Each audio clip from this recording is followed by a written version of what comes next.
বলিউডের pretty girl খ্যাত প্রীতি জিন্টা থাকেন লস অ্যাঞ্জেলেসে। শুধু হলিউড তারকারাই নন, বলিউডের বেশ কিছু খ্যাতনামা তারকাও থাকেন সেই শহরে।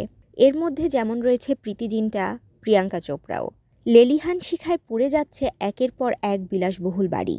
প্যারিস হিলটন থেকে অ্যান্টনি হপকিন্স, দুয়া লিপার মতো তারকাদের বাড়িও পুড়েছে। লস অ্যাঞ্জেলেসে বাড়ি রয়েছে প্রীতি জিন্টার। কেমন আছেন তিনি? কেমন আছে তার পরিবার? সোশ্যাল মিডিয়ায় সেই কথা জানালেন প্রীতি নিজেই। সোশ্যাল মিডিয়ায় প্রীতি জানিয়েছেন, তিনি ও তার পরিবার সুরক্ষিত রয়েছেন ঠিকই, কিন্তু গত কয়েকদিন ধরে তারা যা দেখেছেন তা অবিশ্বাস্য।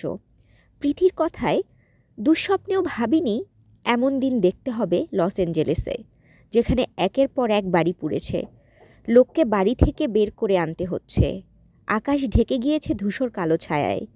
প্রীতি জিন্টা আরও লিখেছেন, এই হাওয়া যদি না থামে তাহলে তিনি আতঙ্কিত যে কী হবে তার ও তার পরিবারের বয়স্ক ও শিশুদের।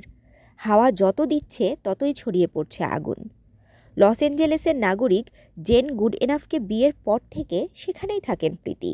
তার 2 সন্তানও রয়েছে, তবে সিনেমার ক্যারিয়ার থেকে এখন অনেকটা দূরে রয়েছেন প্রীতি জিন্টা। তাশরিফা তৃষা, তরঙ্গ টিভি।